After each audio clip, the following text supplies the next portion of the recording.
Marwadi go back అంటూ కొన్ని మాటలు వినిపిస్తూ ఉన్నాయి, ఉద్యమం కనిపిస్తూ ఉంది. ఎందుకంటే అక్కడక్కడ చోటు చేసుకుంటున్నటువంటి కొన్ని గొడవలతో కొంతమంది వ్యాపారులు మార్వాడీస్ మా తెలంగాణలో ఉండొద్దు, హైదరాబాద్లో ఉండొద్దు, వెళ్ళిపోండి అని. దీనిపై ఇటు పీసీసీ చీఫ్తో పాటు కేంద్ర మంత్రి బండి సంజయ్ కూడా రియాక్ట్ అయ్యారు. ఒకసారి వాళ్ళిద్దరి ఎలా రియాక్ట్ అయ్యారో చూద్దాం. కొంతమంది కమ్యూనిస్టుల ముసుగులో కమ్యూనిస్టుల జెండా మీద కాంగ్రెస్, బీఆర్ఎస్, ఎంఏ పార్టీలు కలిసి ఆడుతున్న నాటకాలు ఇవాళ గుజరాతీలు హిందూ ధర్మాన్ని, సనాతన ధర్మాన్ని కాపాడే వ్యక్తులు కాబట్టి వాళ్ళందరూ భారతీయ జనతా పార్టీకి అనుకూలంగా ఉంటారు, హిందూ ధర్మానికి అనుకూలంగా ఉంటారని చెప్పి ఒక ప్లాన్ ప్రకారం ఇదంతా జరుగుతున్నది.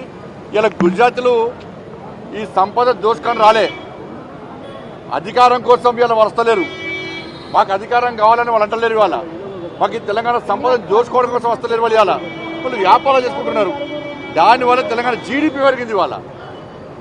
వాళ్ళు వ్యాపారాలు చేసుకుంటున్నారు. దేనికోసం పోయి వెళ్ళదంటారు. ఇవాళ ఈ దేశంలో ఏ ప్రాంతంలోనైనా ఎవరైనా నివసించే హక్కు ఉన్నది. తెలంగాణకు సంబంధించి చాలా మంది ఇతర రాష్ట్రాల్లో ఉంటున్నారు. వాళ్ళదంటురా మరి తెలంగాణ ప్రజలు దీన్ని క్షమించరు. ఇలా వాళ్ళ సిగ్గుంట కొంచెం అక్కలు ఉంటే వాళ్ళు అనేక మంది రోహింగ్యాలు వచ్చి ఈ హైదరాబాద్లో ఉంటున్నారు. వాళ్ళ గురించి మాట్లాడమని చెప్పండి. వాని వల్ల తెలంగాణ ముఖ్యంగా హైదరాబాదు పాత బస్తీ అనేది, హైదరాబాద్ అనేది ఐఎస్ఏ అడ్డగా మారింది. అనేక బాంబ్ బ్లాస్ట్ జరిగినాయి, అనేక నివేదికలు వస్తున్నాయి. ఇవాళ ఇతర దేశం నుంచి రోహింగ్యాలు వచ్చి ఉన్నారు. ఇవాళ బీఆర్ఎస్ పార్టీ షెల్టర్ ఇచ్చింది, కాంగ్రెస్ పార్టీ పెంచి పోషిస్తున్నది. వాళ్ళ వల్ల థ్రెట్ ఉన్నది. ఎప్పటికైనా ఇబ్బందులు రావచ్చు ఇలా తెలంగాణ రాష్ట్రానికి. వాళ్ళ గురించి రాష్ట్రంలో మార్వాడీలు కొన్నేళ్ల తరబడి ఇక్కడ నివసిస్తూ ఉన్నారు. తెలంగాణ రాష్ట్రంలో కానీ సమైక్య ఆంధ్రప్రదేశ్ రాష్ట్రం వారు భాగము. ఎవరు వారిని ఇక్కడ నుంచి పారదోలే పరిస్థితి ఉండదు.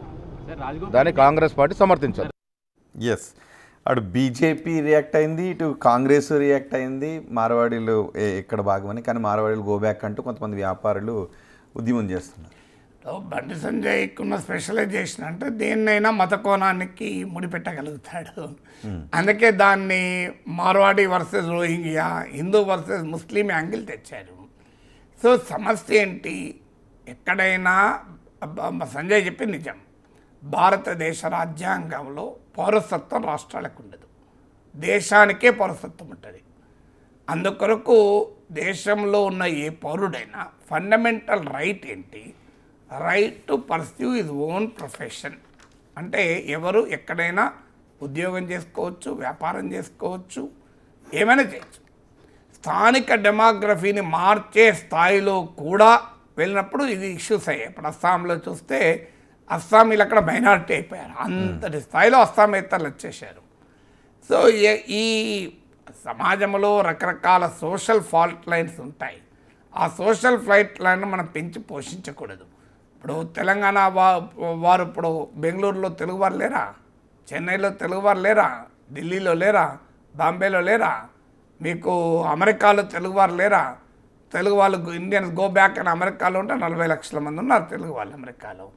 ఇక్కడ మార్వాడీలు ఏదైనా ఆధిపత్య ధోరణి పాటించినా, వ్యాపారాలలో అక్రమాలు చేసినా, గుత్తాధిపత్యాన్ని ప్రదర్శించే ప్రయత్నం చేస్తే దాన్ని ఖచ్చితంగా వ్యతిరేకించాలి. ఇలా మార్వాడీల వల్లనే చిన్న వ్యాపారాలు దెబ్బతినడం లేదు. షాపింగ్ మాల్స్ వచ్చాక కూడా చిన్న వ్యాపారాలు దెబ్బతిన్నారు. పెద్ద పెద్ద మాల్స్ వచ్చాక మీకు చిన్న చిన్న చిన్న వ్యాపారాలు దెబ్బతింటున్న మాట నిజం. సో మార్వాడీల ధాటికి స్థానిక వ్యాపారులు దెబ్బతినొచ్చు, కాదని అంటలేను. దానికి స్థానిక చిన్న వ్యాపారులకు ఎలాంటి రక్షణ ఇవ్వాలి అనేది ఆలోచించాలి. ఇంకోటి, మార్వాడీలు అందరూ వ్యాపారులకు, మార్వాడీస్ అంటే రాజస్థాన్లోని ఒక ప్రాంతం. ఆ ప్రాంతం వచ్చిన వాళ్ళందరూ మార్వాడీసే.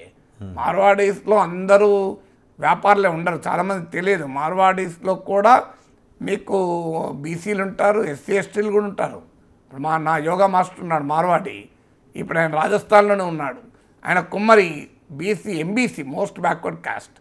సో ఆయన కుమ్మరి సామాజిక వర్గం. సో అందువల్ల మీరు మార్వాడీల్లో కూడా అన్ని రకాల కులాలు ఉంటాయి. ఒక్కటే చాలామందికి రాంగ్ నోషన్ ఉంటుంది. అయితే ఒక సమస్య ఎక్కడ వస్తుంది అంటే, మార్వాడీసే కాదు, నార్త్ ఇండియన్స్ అందరూ కూడా ఈ డామినేషన్, అంటే ఇప్పుడు స్థానిక భాష వచ్చినా మాట్లాడరు, తెలుగు వచ్చినా మాట్లాడరు. మీకు మేము అపార్ట్మెంట్లో ఉండేవాళ్ళం. 35 అపాయింట్మెంట్స్ ఉంటే 33 మార్వాడీస్, రాజస్థానీస్, మీకు గుజరాతీస్, నార్త్ ఇండియన్స్ 33. ఆశ్చర్యం మీద వినాయక చవితి రోజు కూడా తెలుగులో వినాయకుడికి పాట ఉండేది కదా, హిందీలోనూ ఉండాలి. సో డిన్నర్ ఇస్తే సౌత్ ఇండియన్ డిష్ ప్రత్యేకంగా పెట్టేవాళ్ళు, కానీ డామినేషన్ మొత్తం వాళ్ళదే.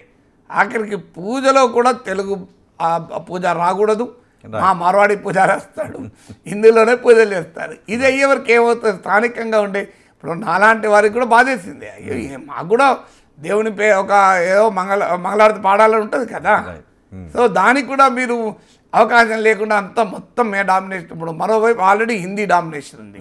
ఇప్పుడు హిందీ డామినేషన్ రుద్దే ప్రయత్నం ఎవరు చేస్తారు, బీజేపీ చేస్తుంది కదా. మీరు హిందీ అనేది భారతీయ ఆత్మ అని. సో ఈ డామినేషన్, నార్త్ ఇండియన్ డామినేషన్ ఉంటుంది అంటే ఎవరు యాక్సెప్ట్ చేయరు. నువ్వు అది ఎట్టి పరిస్థితుల్లో ఎవరు అంగీకరించారు. అందువల్ల స్థానిక వ్యాపారులకు గనక నష్టం కలిగించే విధానాలు, పద్ధతులు అనుసరిస్తే దాన్ని వ్యతిరేకించడం వేరు. మొత్తం ఒక దేశంలో ఉన్న ఒక ప్రాంతం ప్రజలపైనే వ్యతిరేకించే హైదరాబాద్లో కన్నడాస్ ఉన్నారు, మలయాళీస్ ఉన్నారు, అందరూ ఉన్నారు, మన బీహారీస్, ఒరియాస్, ఎక్కడ పడితే అక్కడ కనబడతారు. అయితే వాళ్ళు పాపం చిన్న చిన్న పనులు చేసుకుంటున్నారు. వీళ్ళ వ్యాపారం అంటే మార్వాడీల మీద ఒక కామెంట్ ఉంది, బండిపోయే గ్రామానికి మార్వాడిపోతాడు అని. అంత మొబైల్ ఫోర్స్ అది.